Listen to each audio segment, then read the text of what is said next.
Se você encontrou a solução para algum problema, é bem provável que você tenha pensado em escrever um artigo. O artigo é a forma que a gente tem de divulgar as soluções que a gente encontrou para certos problemas. Outras pessoas estão ansiosas pela mesma solução. Afinal de contas, elas não precisarão perder tempo estudando novamente coisas que já foram estudadas por outras pessoas, que inclusive já testaram e verificaram que aquela solução é possível ou não é possível. O artigo que trata sobre não soluções também é tão importante quanto aquele que trata das soluções. Sim, é muito importante que a gente diga para as pessoas que certos caminhos não levam a lugar nenhum.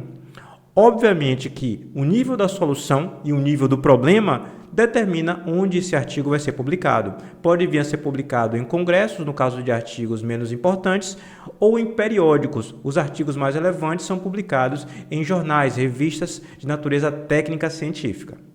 No final das contas, o que a gente tem que ter em mente é como se escreve um artigo, como a gente pode seguir uma estrutura de tal forma que a gente esteja, pelo menos, fazendo o melhor trabalho possível para escrever um artigo e, portanto, conseguir explicar a nossa solução. É isso que eu vim apresentar aqui nesse vídeo. Eu vim apresentar uma estrutura para que você escreva artigos. Obviamente, como eu sou engenheiro, essa estrutura é muito comum na engenharia, mas é bem possível que seja útil para você também de outras áreas, em especial das ciências exatas, físicos, geofísicos, astrônomos, outros mais que lidam com ciências exatas. E é possível também que sirva para outras ciências. Então, é melhor que você veja o vídeo, ou veja pelo menos o começo do vídeo, para saber se esse artigo te ajuda ou não. Eu quero deixar claro só uma coisinha. Eu vim aqui ofertar um modelo de artigo, que inclusive eu utilizo um artigo modelo para te inspirar a fazer o seu, e coloco na descrição do vídeo esse artigo modelo que eu criei. Mas eu não quero fazer discussões a respeito do artigo em particular que você está fazendo. Eu quero deixar bem claro que eu não quero discutir regras da ABNT, se você está conseguindo seguir ou não as regras do evento que você está publicando. Eu quero utilizar esse meio, esse vídeo como forma de lhe inspirar a fazer o próprio artigo e não fazer pequenas discussões sobre maiúsculos, minúsculos, negritos, essas coisas pequenas que tratam especificamente do template, do modelo do evento que você vai participar. Obviamente, esse vídeo também servirá para você que está fazendo TCC. Em muitos lugares, o TCC, o trabalho de conclusão de curso, é um artigo, seja na graduação, seja em especializações. Mais uma vez, eu não quero ser seu orientador, não tenho o menor interesse. Meu interesse é usar esse meio para lhe inspirar a fazer o seu artigo. Então, vamos lá. A primeira coisa que eu vou lhe apresentar é o modelo que eu trouxe, que você vai poder fazer o download. Vamos dar uma olhada nele. Aqui, obviamente, o modelo trata pelo lugar de um título. Todo artigo técnico ou não técnico, na verdade até mesmo um artigo de moda, ele tem um título. Ele tem que delimitar já no título e convidar a pessoa a ler o artigo. O título do artigo deve, obviamente, tratar sobre o conteúdo de forma mais compacta possível. Depois, os autores. No caso específico, o autor somente eu. Aqui, essa nota de rodapé leva a informações sobre os autores. Nos congressos de natureza técnica, mesmo onde não é, às vezes, natureza técnica, a gente é obrigado a dizer quem a gente é. No meu caso aqui, eu coloquei as informações relevantes para o nosso contexto. Eu sou o professor do canal Elétrica em Vídeos. Tem geralmente o e-mail, meu e-mail aqui é falso, não vou dizer @eletricaemvideos.com.br. O endereço comercial muitas vezes se exige, outras vezes não. Então, é comum também que se tenha um endereço comercial. E no final das contas, uma página é improvável que se peça, mas hoje em dia é algo natural que a gente queira colocar um outro endereço, o nosso endereço digital, o nosso endereço virtual, o nosso endereço na internet, que muitas vezes é uma página que a gente tem, onde as pessoas podem nos encontrar e lá fazer o diálogo a respeito do conteúdo do artigo. Eu coloquei aqui como meu endereço o link do canal Elétrica em Vídeos. Note que a estrutura básica de qualquer artigo técnico-científico, ele tem um resumo, uma introdução, sessões de desenvolvimento e sessões de resultados, conclusões e as referências. Essa é a estrutura básica que você deve ver em quase qualquer evento técnico, que seja de engenharia, que seja das ciências exatas ou que seja até de outras ciências, como as humanas. Geralmente ele segue esse mesmo padrão. A última coisa que a gente escreve é a primeira, que no caso é o resumo. O resumo nada mais é do que um pouco de cada uma das seções do artigo. O resumo tem um pouco da introdução, o resumo tem um pouco das seções de desenvolvimento, o resumo tem um pouco dos resultados e o resumo tem um pouco da conclusão. Ou seja, a conclusão principal que você tirar já vai estar no resumo. Se você fez um estudo e comprovou que o feijão preto tem mais proteína que o arroz branco, você deve escrever no finalzinho do seu resumo a sua conclusão. Você já diz lá, o feijão preto tem mais proteína que o arroz branco. É essa a conclusão que você tira do seu artigo. Então, resumo é a última coisa a ser feita porque ele trata de um pouco das seções que devem ser construídas. O resumo, eu coloco aqui um pequeno exemplo para que você possa fazer uso e se inspire caso você queira. Na verdade, eu não coloco um exemplo do resumo. Na verdade, eu digo como se constrói o resumo exatamente em relação ao fato dele contar com partes das outras seções. É assim que fica a tônica desse artigo modelo para você fazer uso. Outra seção muito importante é a introdução. Por que a seção introdução é importante? Eu quero deixar bem claro, todas as seções são importantes. Mas eu falo importante sobre um ponto de vista, sobre o fato de que na introdução talvez seja a hora que você consiga captar a atenção do seu leitor. Em primeiro lugar, o resumo. Ele vai ler o resumo e se o assunto já não trata do assunto que ele tem interesse, ele já abandona. A introdução é o segundo mecanismo que você tem para poder fisgar o leitor. E depois você tem a conclusão. Isso mesmo, é muito comum que você leia resumo, introdução e depois leia a conclusão para saber se o artigo interessa ou não. Em especial o professor. Professor, pesquisador, adora fazer isso porque eles não se dedicam de forma geral a estudar de fato o conteúdo. O conteúdo e o ato de fazer a pesquisa geralmente fica por conta dos estudantes. Não acho isso nem certo nem errado, vamos seguir aqui o foco no nosso artigo. A introdução começa com você delimitando o universo de atuação.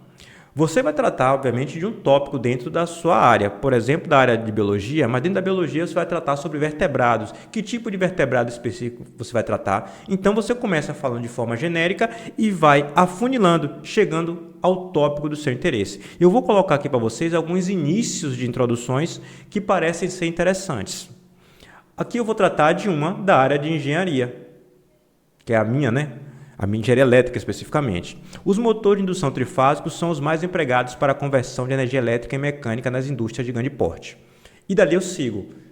Eu não vou falar de engenharia elétrica, eu vou falar de motores de grande porte que estão nas indústrias de peso pesado, as indústrias que usam grande quantidade de potência. A gente começa assim e depois vai afunilando ainda mais. Aqui eu tenho outra sugestão para uma outra área nesse caso. Muitas universidades estão diminuindo suas estruturas para aulas presenciais, enquanto investem em novas estruturas físicas e tecnológicas para cursos EAD. Dentre as ferramentas mais empregadas, uma delas é a EV. EV é uma ferramenta inventada, no caso, eu botei EV para simular o elétrica em vídeos. Note, eu não vou falar a respeito de EAD, eu não vou falar de educação presencial, eu vou falar especificamente de uma ferramenta utilizada na EAD. Essa ferramenta que eu chamo de EV. Dali eu continuo para dizer sobre que tópico dessa ferramenta eu vou tratar. O que importa é, numa sentença curta, num parágrafo único, eu consigo sair do universo maior e chegar e dizer ao leitor a área em que eu de fato vou trabalhar, o assunto em que de fato eu vou seguir. Aí depois desse primeiro parágrafo, você tem alguns parágrafos que você se dedica a fazer a revisão bibliográfica. Então, a introdução dos artigos geralmente tem a revisão bibliográfica. O que é que você coloca, então, nessa revisão bibliográfica? Um pequeno resumo dos artigos que tem o estado da arte do tema que você vai trabalhar. Você vai citar as pessoas que fizeram, ou melhor, que encontraram soluções para o mesmo problema que você está trabalhando, que você está apresentando a sua solução. Pessoas que trabalharam antes com soluções mais engenhosas, menos engenhosas, soluções que já estão ultrapassadas, soluções que foram encontradas recentemente, que são até melhores que a sua, mas a sua tem benefícios, talvez o menor custo computacional, talvez seja mais barata, talvez seja aplicada a uma certa situação específica em que a outra, que é uma solução fantástica, mas não se aplica de forma perfeita e assim vai. Então, o segundo e outros parágrafos que você julgue relevantes, você deve fazer a revisão bibliográfica. Uma coisa interessante, geralmente na revisão bibliográfica a gente não coloca figuras nem tabelas, mas isso não é imperativo, isso é só quase uma tradição. No final das contas, você pode usar figuras e pode usar tabelas? Pode.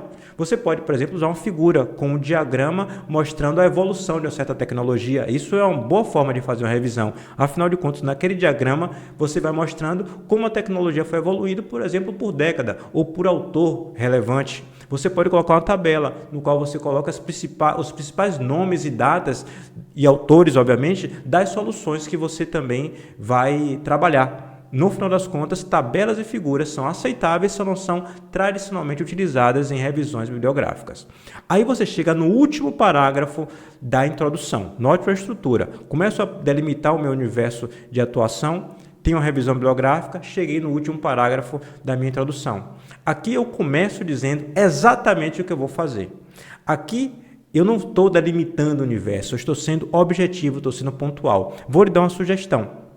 E uma outra coisinha, nesse exemplo eu tenho que lembrar que no último parágrafo, além de você ter de forma objetiva e pontual aquilo que você vai fazer, você faz a apresentação das seções do seu artigo. Você deixa claro para o leitor o que vai ter na seção 2, o que vai ter na seção 3, o que vai ter na seção 4 e assim sucessivamente.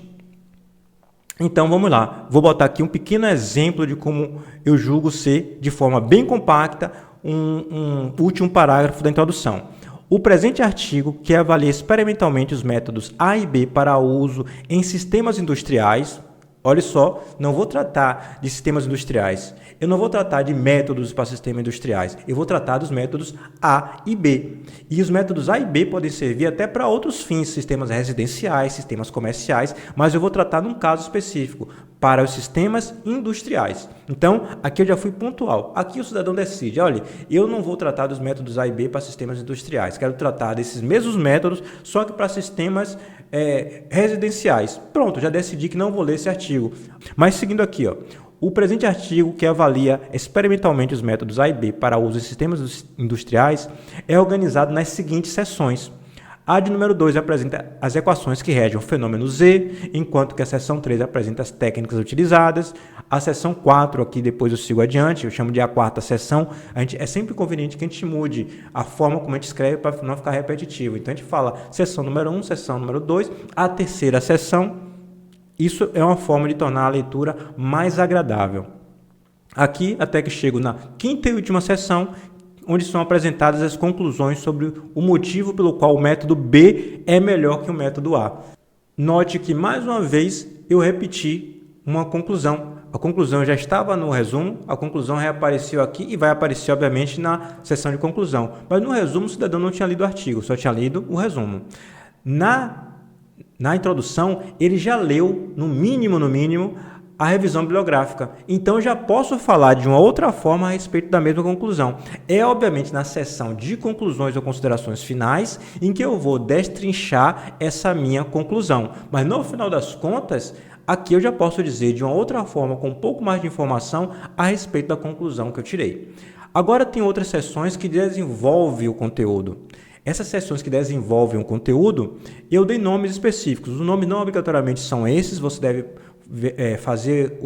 escolher nome de acordo com a sua conveniência ou com os padrões do seu evento. Eu chamei a seção 2 de desenvolvimento teórico, a seção 3 de descrição dos experimentos computacionais laboratoriais, seção 4 de cenários e resultados dos experimentos, e a seção 5 eu botei considerações finais / conclusões. Eu te explico daqui a pouco porque pode ter um nome ou outro. Vamos lá para a seção de desenvolvimento teórico. Na seção de desenvolvimento teórico, você deve colocar as equações, os modelos que regem o sistema que você está trabalhando. Obviamente, se você não está trabalhando com equações, está trabalhando com o sistema biológico, você deve descrever o sistema biológico que você está trabalhando, os órgãos que você está trabalhando, as interações desse órgão com outras partes.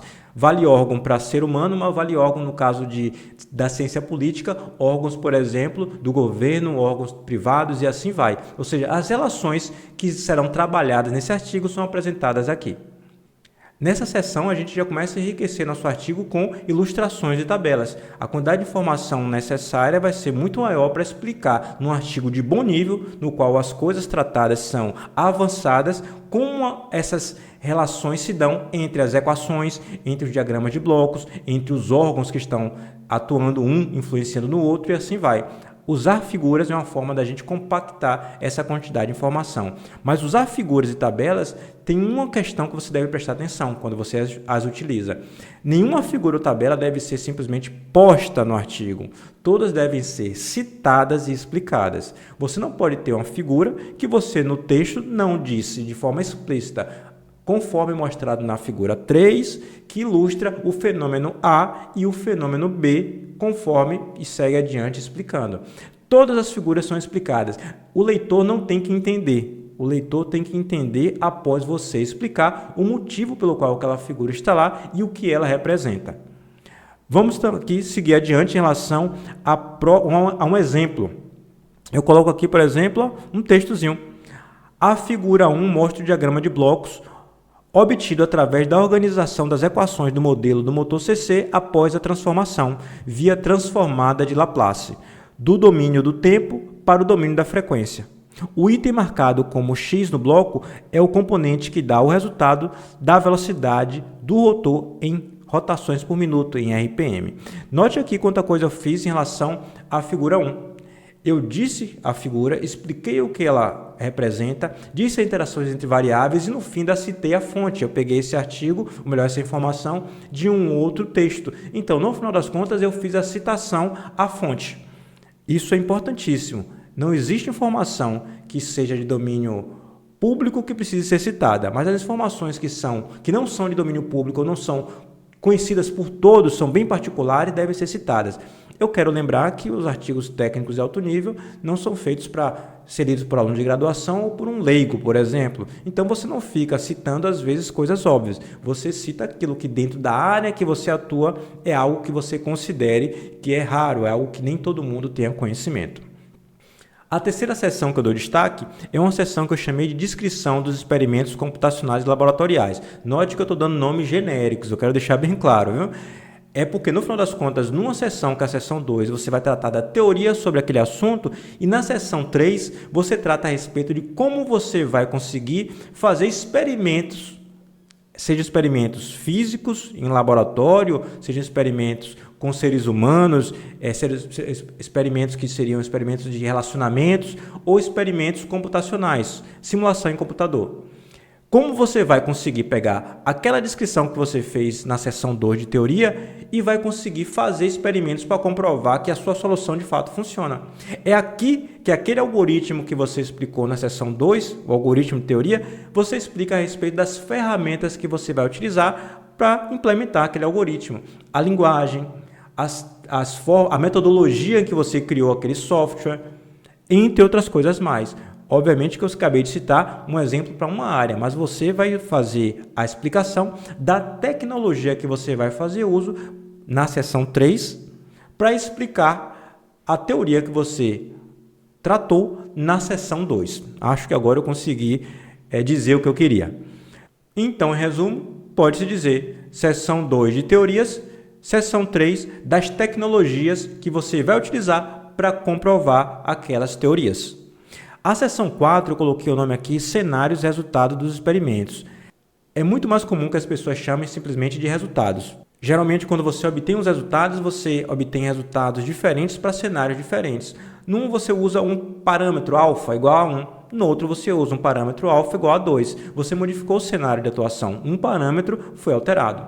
Num cenário de um experimento, por exemplo, tratando a respeito de alimentos, você vai alimentar uma certa população. Num outro cenário, você vai alimentar com o mesmo alimento, talvez, uma outra população. São dois cenários distintos, da população A e da população B. É isso que você deve ter em mente. Então, você tem que ter em mente que a seção de resultados também passa pela descrição do cenário no qual você obtém o resultado. Ou melhor, dos cenários que você obtém os diversos resultados. Aqui é importante que a gente tenha em mente que o artigo pode ser bem compacto. Tem periódicos que permitem artigos bem grandes, então a gente pode ficar à vontade para poder discorrer bastante sobre bons resultados, ou sobre muitos resultados, melhor dizendo. Esses artigos grandes são, obviamente, de revistas, às vezes, altamente impactantes, mas revistas, às vezes, muito impactantes também permitem artigos curtos ou simplesmente só permitem artigos curtos. Tamanho do artigo não quer dizer que ele seja melhor ou pior, quer dizer apenas que o formato do órgão que recebe aquele artigo e o publica exige que ele seja ou curto ou mais longo. No final das contas, se o artigo for curto, a gente deve lembrar de usar bastante tabela. É uma forma que a gente tem de simplificar, ou melhor, de compactar os resultados. Não vai ser possível fazer a descrição detalhada, mas vai ser possível, pelo menos, explicá-los e fazer as referências às fontes, muitas vezes fazendo referência à própria dissertação de mestrado ou tese de doutorado que deu origem. É muito comum que a gente publique um artigo baseado nas dissertações de mestrado e tese de doutorado. Então, você publica um artigo compacto, mas fazendo referência à sua dissertação, à sua tese ou à dissertação.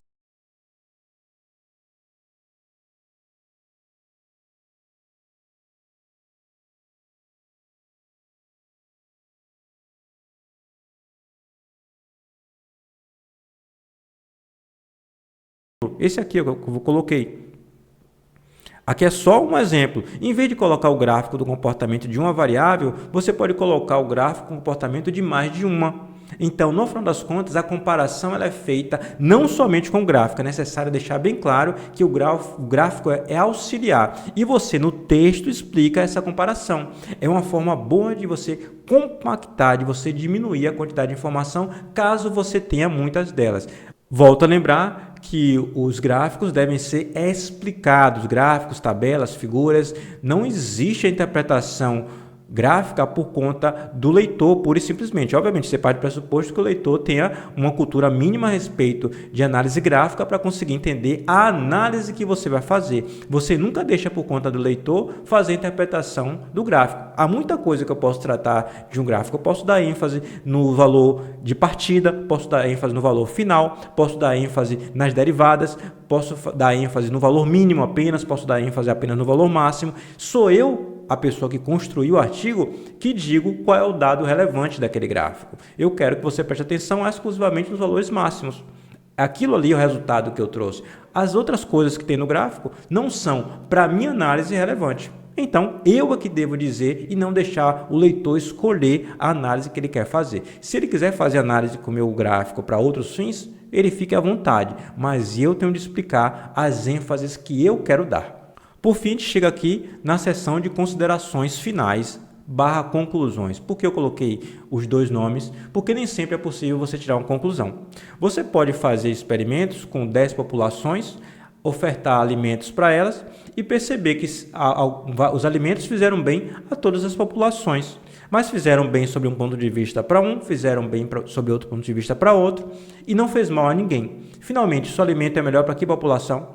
Não existe o melhor para que população nesse caso. Então, cabe apenas a descrição resumida, aquele arremate, dizendo o alimento foi conveniente, foi adequado para todas as populações testadas, sendo que nas populações A e B, esse índice melhorou, nas populações C e D, o outro índice melhorou. Isso não chega a ser uma conclusão definitiva, como se fosse uma conclusão que se tira quando se determina de maneira clara que existe um alimento que, testado com 10 populações diferentes, foi muito melhor para uma e prejudicou outras 9. Isso é uma conclusão. Eu poderia dizer de forma explícita, o alimento A só serviu para a população A. Para as outras 9 populações testadas, o alimento causou problemas de saúde, como, por exemplo, aumentou a quantidade de ataque cardíaco, aumentou a quantidade de diarreia, entre outras coisas mais. Isso é uma conclusão. Então, nem sempre é possível tirar a conclusão. Pensando agora na estrutura como se escreve conclusões ou considerações finais, é muito habitual que a gente tenha a primeira sentença da conclusão ou das considerações finais, fazendo um pequeno resumo do artigo que foi tratado. Veja aqui um modelo. Nesse trabalho foi investigado os motores de indução... melhor ainda. Neste trabalho foi investigado como os motores de indução se comportam quando operam com fluxo magnético de rotor reduzido para fins de melhora da eficiência energética.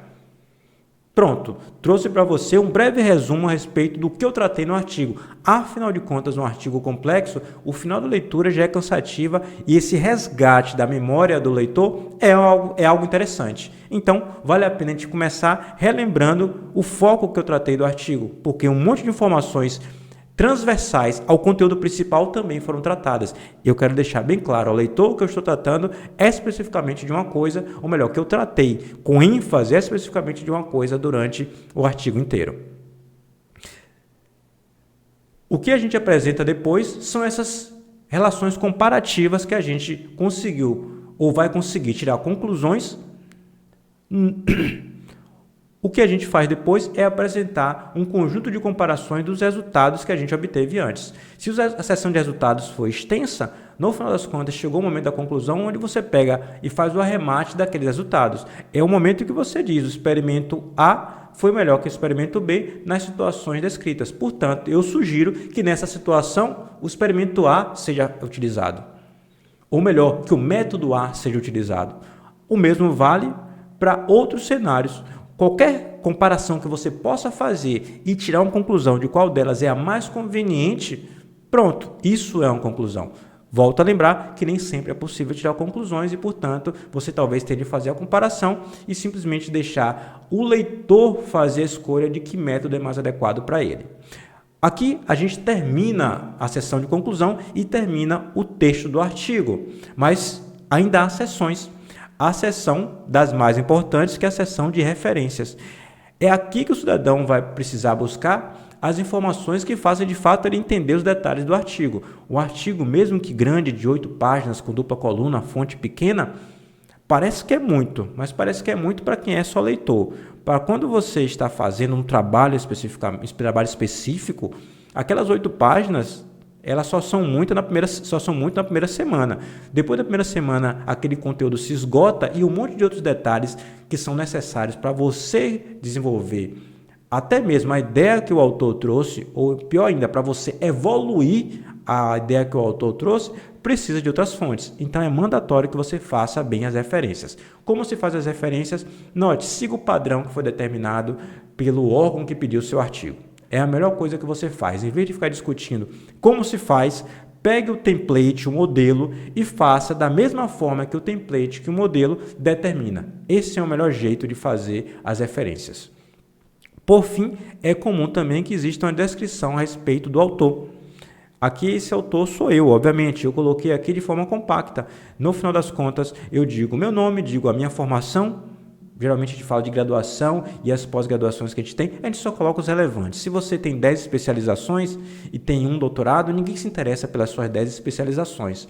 É muito mais interessante que você fale do seu doutorado. Obviamente que pode ser que tenha uma especialização que seja relevante, porque no fim das contas foi nela que você desenvolveu um certo trabalho. Então, publicou num congresso um fruto de um trabalho de especialização, então aquela especialização no momento ela é relevante, então você coloca essa especialização também.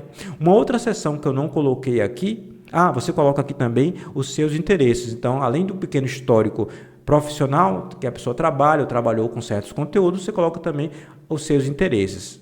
Outra coisa que eu acabei não colocando aqui nesse modelo é a seção de agradecimentos. É possível que você seja obrigado, não é um favor, obrigado a fazer agradecimentos a um órgão específico que cedeu, por exemplo, a sua bolsa. Eu, inclusive, no modelo que você vai fazer o download, vou colocar aqui uma pequena seção de agradecimento, no qual eu vou agradecer a mim mesmo. No final das contas, o meu artigo é fictício, meu artigo é um artigo modelo para você se inspirar. A sessão de agradecimentos, você é obrigado, quando recebe bolsa, a fazer o agradecimento ao órgão que lhe deu a bolsa. Não é um favor. Se você não fizer o agradecimento, você pode ser, inclusive, processado judicialmente. Então, fique bem atento a isso.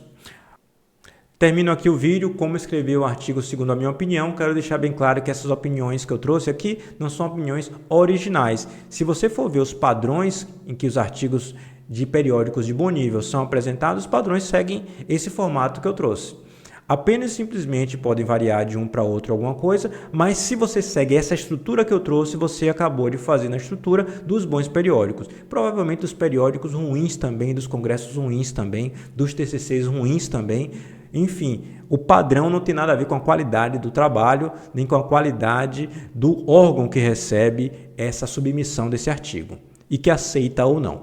De qualquer forma, veja se esse artigo que está na descrição do vídeo, se esse vídeo foi útil para você, e veja também a playlist no qual eu sugiro outras técnicas para escrever outros documentos. Eu coloco essa playlist na descrição do vídeo, você clica e vê se existe outro vídeo que te ajude a escrever um outro documento.